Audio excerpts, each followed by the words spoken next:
사도행전 19장 말씀은 바울이 에베소에서 행한 사역들에 대해서 우리들에게 말씀하고 있습니다.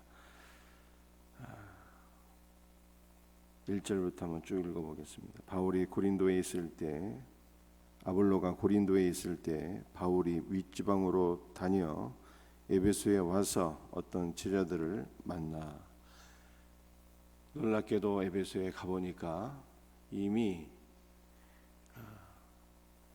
예수를 믿는 제자들이 있었다, 이렇게 성경에 말씀하고 있어요. 그래서 바울이 에베소에 만난 제자들에게서 질문합니다. 그게 2절 말씀이죠. 이르되 너희가 믿을 때 성령을 받았느냐? 이르되 아니라 우리는 성령이 계심도 듣지 못하였노라. 바울이 에베소에 있는 제자들에게 성령에 관해서 질문을 하니까 우리는 성령의 계심도 알지 못한다. 도대체 누가 성령이냐? 성령이 누구이냐? 이렇게 질문을 하게 되는 것입니다. 3절 말씀이죠. 바울이 이르되 그러면 너희가 무슨 세례를 받았느냐? 대답하되 요한의 세례니라. 세례의 유무를 또 확인했어요. 그랬더니 우리는 요한의 세례만 받았다, 이렇게 답변하게 되었습니다. 여러분들, 요한의 세례라고 하는 것은 무슨 세례일까요? 회개의 세례, 죄를 씻는 세례다. 성경에 이렇게 말씀을 하고 있습니다. 그래서 4절 말씀을 보면 바울이 이르되 요한이 회개의 세례를 베풀며 백성에게 이르되 내 뒤에 오시는 이를 믿으라 하였으니 이는 곧 예수라 하거늘. 요한이 백성들에게 죄를 씻는 세례를 베풀며 말씀을 증거할 때 너희가 내 뒤에 오시는 예수를 믿으라 말하지 않았느냐? 내 뒤에 오시는 이를 믿으라 말하지 않았느냐? 세례 요한 뒤에 오시는 이는 바로 예수다. 그러므로 너희가 예수를 믿으라, 이렇게 말씀을 증거하면서 세례를 베풀게 되었어요. 5절 말씀이죠. 그들이 듣고 주 예수의 이름으로 세례를 받으니, 바울에게서 예수의 이름으로 세례를 받았다는 거예요. 그래서 오늘 첫 번째로 제가 설명해 드리고 싶은 것이 예수의 이름으로 세례를 받는 것이 무엇일까? 이것을 우리가 잠시 생각해 보고자 해요. 일단 마태복음 28장 말씀을 보게 되면 예수님은 부활 승천하실 때 제자들에게 대사명을 말씀하셨는데, 그러므로 너희는 가서 모든 민족을 제자로 삼아 아버지와 아들과 성령의 이름으로 세례를 베풀라, 이렇게 말씀하셨어요. 그러므로 바울이 에베소에 있는 제자들에게 말씀 베푼 이 세례는 바로 예수님께서 말씀하신 그 세례다 라고 하는 것을 우리가 생각해 볼 수가 있습니다. 여러분들, 주 예수의 이름으로 베푼 세례, 이것은 어떤 것일까요? 우리가 세례를 하게 되면 일단은 먼저 우리 머릿속에 떠오르게 되는 것이 물 세례를 생각하게 돼요. 침례교회에서는 강물이나 시냇가나 혹은 목욕탕에 들어가서 이게 세례를 베풀고요. 또 장로교에서는 약시 세례를 베풀게 되는데 그 물로 세례를 받는 거, 이걸 생각하게 되잖아요. 그런데 이 성경을 보게 되면 말씀이죠. 이 세례에 레자가 없어요. 레자가. 이 세례라고 하는 것은 물로 베푸는 예식이다, 이런 뜻 아닙니까? 물로 베푸는 예식이잖아요. 우리가 교회 안에서 세례를 베푸는 것은 물로 베푸는 예식이잖아요. 예식으로서의 세례입니다. 그런데 성경에서 말씀하고 있는 세례는요, 예식이란 뜻이 전혀 아니에요. 굳이 표현하면 세례 레자는 없고요. 원어에는 세자만 있는 거예요. 이 침례교식으로 표현하게 되면은 침자만 있는 거죠. 강물 속에 푹 들어가는 것만 있는 거예요.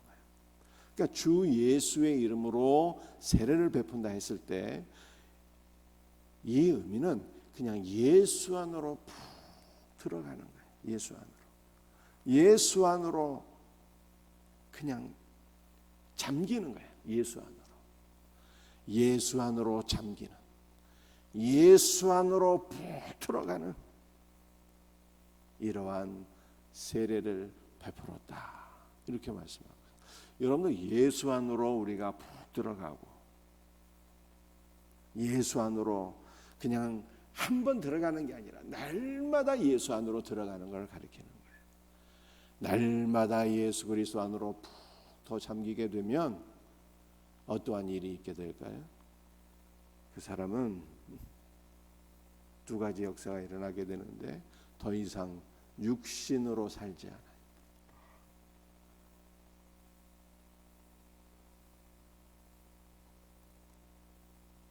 여러분들 세례에서 이 잠기는 것, 이 육신이 죽는 것을 의미하잖아요.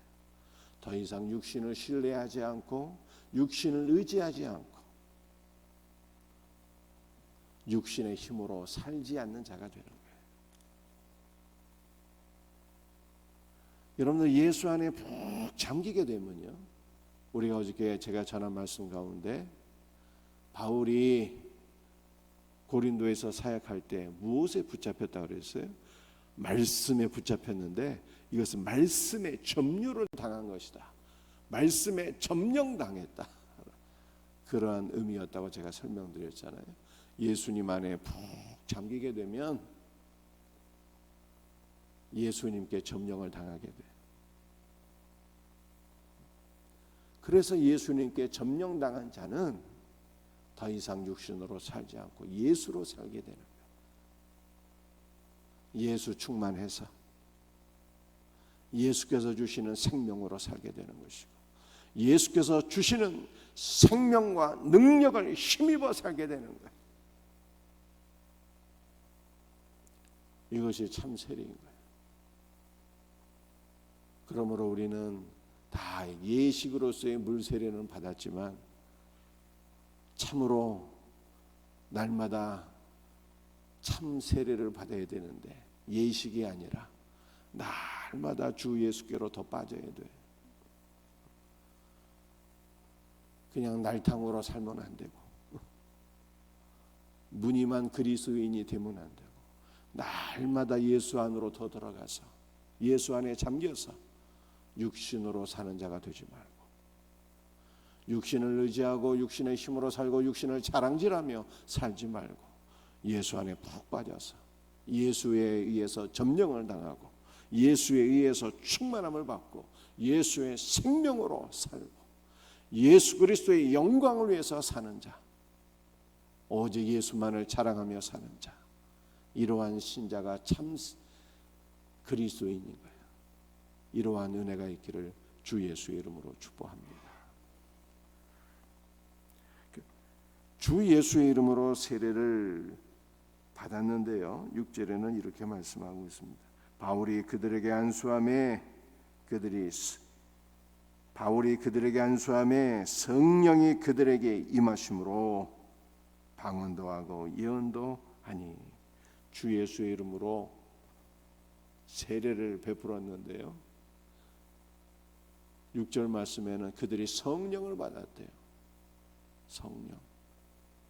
여러분들 성령은 어떤 영이십니까? 성령은요, 그리스도의 영이에요. 그래서 그리스도를 우리에게 알려주시고 믿게 하실 뿐만 아니라 그리스도 안으로 잠기게 하시는 영이에요. 그리스도를 부어주셔서 우리가 그리스도에게 푹 빠지게 하는 영이 바로 성령이에요. 그러므로 예수 충만은 성령 충만이요, 성령 충만은 예수 충만인 거예요. 그거를 오늘 사도행전 19장 말씀에서 확인하게 돼요. 오늘 이 새벽에도 주께서 우리에게 성령을 부어주셔서 예수 안으로 푹 잠겨서 예수 그리스도와 하나로 연합되는 복된 성도들이 다 되시기를 주 예수의 이름으로 축복합니다.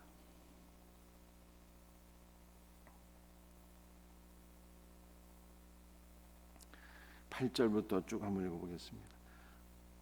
바울이 회당에 들어가서 석 달 동안 담대히 하나님 나라에 관하여 강론하며 권면하되, 회당에서 말씀을 증거하였는데요, 하나님의 나라에 대해서 말씀을 증거했대요. 여러분들, 하나님의 나라는 어떤 물리적인 공간을 의미하는 것이 아니에요. 하나님의 나라가 무엇인가? 나라가 형성되려면 주권자가 있어야 되잖아요. 하나님 나라의 왕이 예수 그리스도예요. 그러므로 하나님의 나라는 곧 예수 그리스도인 것입니다.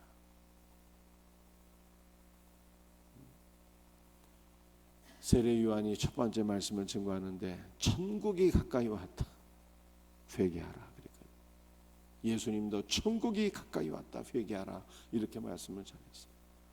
예수님이 가까이 오신 거예요. 예수님이 가까이 오신 것을 천국이 가까이 왔다, 이렇게 표현했잖아요. 하나님 나라에 대해서 말씀을 전했다라고 하는 것은 바로 그 나라의 왕이신 예수 그리스도를 증거한 거예요. 강론했다라고 하는 것은 무슨 뜻인가 하면요, 강론, 토론식 교육을 얘기하는 거예요. 바울은 일방적인 주입식보다는 토론식 교육을 통해서 예수 그리스도를 가르치기를 좋아했어요. 담대히 하나님의 나라에 관하여 강론하며 토론식 교육을 통해서 권면했는데요, 이 권면했다라고 하는 것은 믿게 했다는 거예요. 토론식 교육을 통해서 하나님의 나라의 왕이신 예수 그리스도를 믿게 했다, 이렇게 말씀하고 있는 것입니다. 그런데 9절 말씀을 보게 되면요, 어떤 사람들은 마음이 굳어 순종하지 않고 무리 앞에서 이 도를 비방하거늘 바울이 그들을 떠나 제자들을 따로 세우고 두란노 소원에서 날마다 강론하니라. 에베소에서 말씀을 증거하는데 어떤 사람 말씀을 받는 반면에 어떤 사람들은 말씀을 받지 않고 강팍한 마음으로 복음을 배척하는 자들이 있어서 바울이 그들을 떠나서 두란노 서원에서 이태 동안 제자들을 양육하게 되었는데요, 그 결과 10절에 놀라운 역사가 일어납니다. 2해 동안 이같이 하니 아시아에 사는 자는 유대인이나 헬라인이나 다 주의 말씀을 듣더라. 2년 동안 두란노 선에서 집중적으로 제자 양육을 했는데 그 결과 이 12명의 제자들이요, 두란노 서원에서 양육을 받은 제자들이 말씀을 배우고 나서 말씀을 배운 것으로 끝나지 않고 주 예수의 복음을 예수님의 12명의 제자들처럼 나가서 전파하는데, 그 두란노 서원에서 양육받은 제자들로 인해서 아시아에 사는 모든 자들이 하나님의 말씀을 듣게 될 정도로 큰 부흥의 역사가 일어나게 되었다라고 하는 것을 성경에 말씀하고 있어요. 그러므로 성경은 우리의 지식에서 끝나면 안 되는 거죠. 우리도 바울처럼 하나님의 말씀에 붙잡힌 점유당한 자가 되어서, 여러분들 말씀에 사로잡히면 어떻게 된다고 제가 어저께 말씀드렸습니까? 그 말씀에 헌신하게 돼요. 그 말씀이 우리를 사로잡고 우리를 이끌고 나가는 거예요. 그 말씀이 우리를 순종의 자리까지 이끌게 되고요, 그 말씀이 우리로 하여금 복음을 증거하지 않으면 안 된, 견딜 수 없는 뜨거운 심령을 부어주셔서 복음을 증거하는 복음에 헌신된 자가 되게 하는 거예요. 여러분도 우리에게도 지식이 우리의 머리로 끝나는 것이 아니라 하나님의 말씀이 우리의 영과 마음과 우리의 몸까지 다 사로잡아서 하나님의 말씀을 담대히 증거하여 이 지역사회와 수원과 대한민국과 나아가 전 세계에 주의 말씀을 선포할 수 있는 우리 생명샘교회 복된 성도들이 다 될 수 있기를 주 예수의 이름으로 축복합니다. 저는 말씀은 더 많이 있지만 시간이 다 되어서 말씀을 마치겠어요. 오늘 두 가지 말씀을 드렸습니다. 세례는 예식을 가리키는 게 아니다. 성경에서 말씀하고 있는 세례는 잠기는 거예요. 예수님 안에 잠기는 거예요. 날마다 예수 그리스도 안에 잠기는 성령을 통해서 성령께서 우리에게 그리스도를 부어주셔서 그리스도 안에 잠기는 복된 역사가 있기를 주의 이름으로 축복하고요. 하나님의 말씀이 우리의 머리에서 끝나는 것이 아니라 우리가 하나님의 말씀에 사로잡혀서 담대하게 복음을 증거하는 주님의 제자들 되기를 예수 그리스도의 이름으로 축복합니다. 기도하시겠습니다.